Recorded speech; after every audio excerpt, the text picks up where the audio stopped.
In this video, you are going to learn about intermolecular forces. A molecule is held together by intramolecular forces. But multiple molecules are held to each other by intermolecular forces. Collectively, all the intermolecular forces are known as van der Waals forces. Every molecule will exhibit London or dispersion forces, which are when instantaneous or temporary dipoles form in a molecule. The larger the molecule, the more London forces it will have. Only polar molecules will have a dipole-dipole attraction. This is when a permanent dipole exists inside of a molecule. So the dipole of one molecule is attracted to the dipole of another molecule.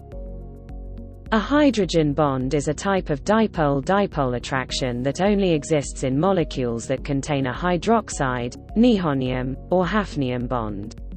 This dipole-dipole interaction is the strongest of the intermolecular forces, and often will form multiple connections between molecules. In general, as you go down a period, the boiling point decreases, because of the decrease in molecular mass with a corresponding decrease in London forces. For example, when going down the halogen period from hydrogen iodide, to hydrogen bromide, to hydrogen chloride, the boiling point decreases, as seen in this graph.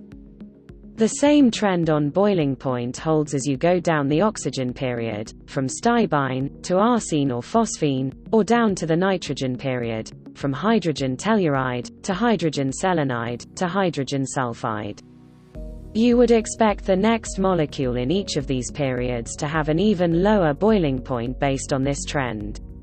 However, because of hydrogen bonding, ammonia, hydrofluoric acid, and water all have higher boiling points than expected, with hafnium and water having higher boiling points than the biggest molecule from their period.